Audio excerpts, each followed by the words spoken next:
انسانوں کی عظیم اکثریت کیسی کیسی مشکلات کے ساتھ دوچار ہوتی ہے۔ عظیم اکثریت وہ ہے کہ جو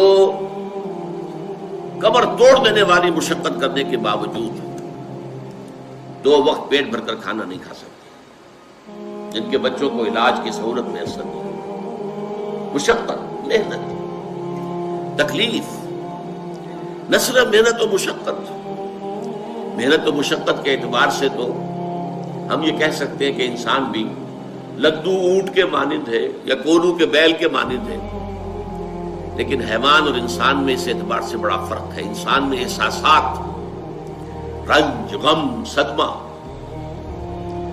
کسی جانور کا بچہ جب جوان ہو گیا اس کے بعد وہ جانے اس کی زندگی علیحدہ ہے، والدین کی علیحدہ ہے، والدین بھی پتہ نہیں کوئی ان کا جوڑا ہے کہ نہیں مستقل۔ لیکن یہاں کیا ہوتا ہے؟ یہاں جس اولاد کو پالا پوسا، جنہیں اپنے جگر کے ٹکڑا سمجھ کر اور اپنا پیٹ کاٹ کر جن کو پالا ہے، اگر وہی بیٹا جوان ہو کر سینہ تان کر بات کرتا ہے، یا جیسا کہ آپ سنتے ہیں باپ پر ہاتھ اٹھا لیا ہے، ماں کو مار دیا ہے، قتل کر دیا ہے، جو صدمہ اس وقت انسان کو ہوتا ہے کیا کسی حیوان کو ہوتا ہے؟ یہ صدمات، یہ رنج و غم قرآن مجید میں ایک پوری سورہ مبارکہ ہے اسی پر، جس کا مرکزی مضمون یہی ہے، لا اقسم بهذا البلد وانت حل بهذا البلد ووالد وما ولد لقد خلقنا الانسان في كبد۔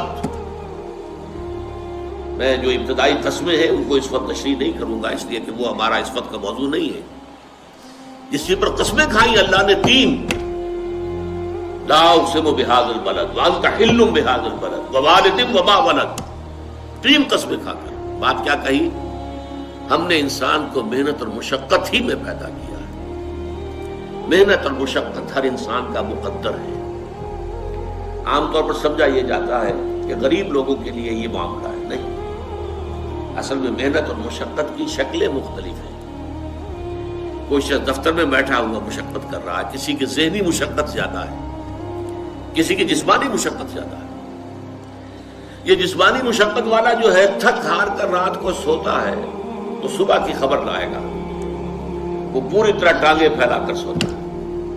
اور یہ جو ذہنی مشقت کرنے والے ہیں، لمبی لمبی کاروں میں چلنے والے اور بڑے بڑے محلوں میں رہنے والے، ایئر کنڈیشنڈ آفیسز اور بنگلوں میں رہنے والے، ان کی راتوں کی نیند حرام ہو جاتی ہے۔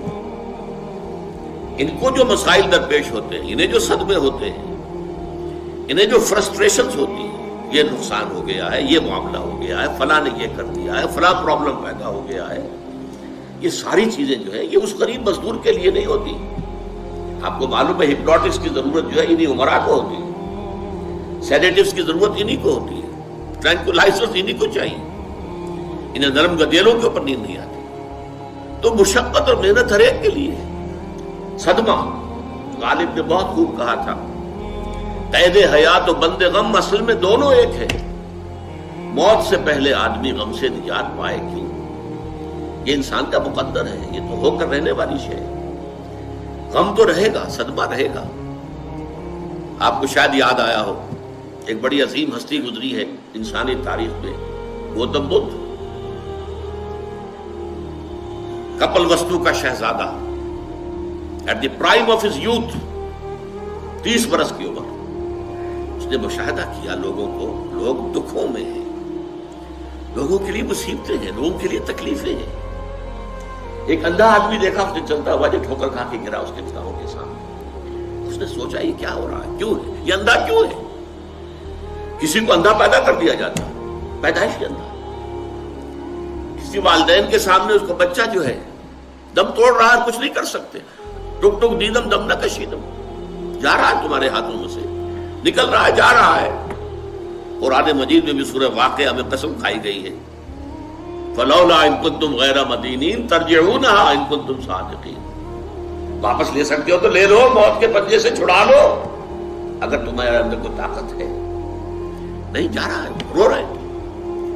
یہی وجہ ہے کہ پھر وہ اس فکر میں یہ دکھ کیوں ہے انسان کا مقدر، اس کا سبب تلاش کرنے کے لیے پھر اس سے نکلنے کا راستہ کیا ہے۔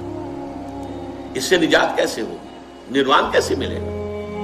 اور آپ کو معلوم ہے 30 برس کی عمر میں جوانی کا دور، جوان بیوی کو رات کو سوتے ہوئے چھوڑ کر گیا ہے، شیرخوار بچہ چھوڑ کر گیا، محل چھوڑ کر جا کر خاک چھانی ہے، کہاں کہاں پھرا ہے، کن کن رشیوں منیوں کی خدمتیں کی ہیں، کہاں کہاں گیا ہے، کتنا وقت لگایا ہے، کن کن جنگلات جو ہے اس کے خاک چھانی ہے اس نے۔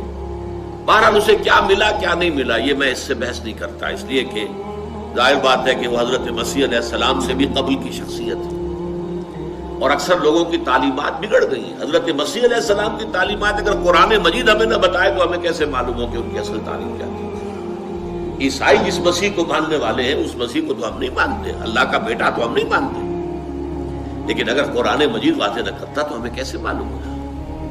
اسی طرح گوتم بدھ کے بارے میں جو کچھ کہتے ہیں ان کے ماننے والے، اس کی طرف نہ جائیے، وہ کیا تھا حقیقت میں ہم نہیں جان سکتے، لیکن یہ ضرور ہے کہ اس کے فلسفے کا جو مین تھیم ہے سروم دکھم، all is pain, all is suffering, all is agony، سروم دکھم، درد ہی درد ہے، رنج ہی رنج ہے، غم ہی غم ہے، قید حیات و بند غم اصل میں دونوں ایک ہے، موت سے پہلے آدمی غم سے نجات پائے گا۔ لیکن اس اعتبار سے اگر آپ غور کریں گے تو چلیے انسان حیوانات کی صف میں آ گیا بس، لیکن نہیں، انسان کی ہیومن ٹریجڈی کا نقطۂ عروج بالکل ایک اور ہے۔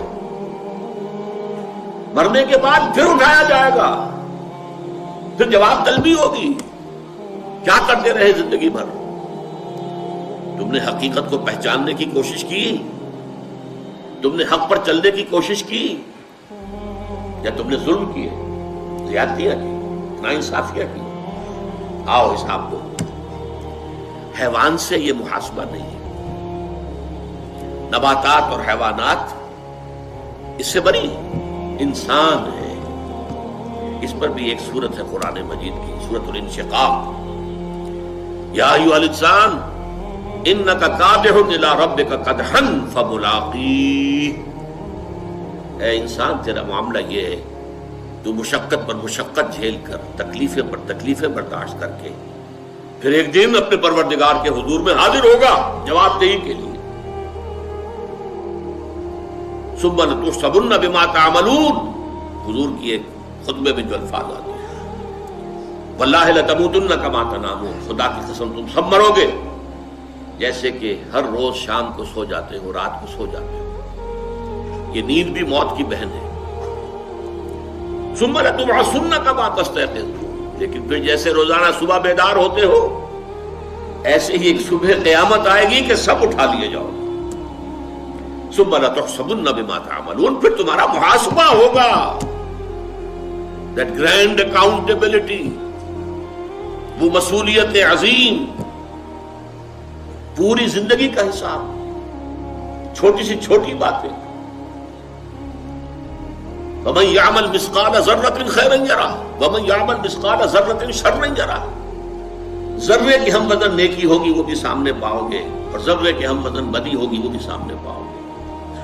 انسان چیخ اٹھے گا، مَا لِهَذَا الْكِتَابِ، یہ اعمال نامہ کیسا ہے، لَا يُغَادِرُ صَغِيرَةً وَلَا كَبِيرَةً إِلَّا أَحْصَاهَا، اس نے تو نہ چھوٹی چیزیں چھوڑی ہیں نہ بڑی چیزیں چھوڑی ہیں، تمام کا احاطہ کر لیا ہے، وہ محاسبہ۔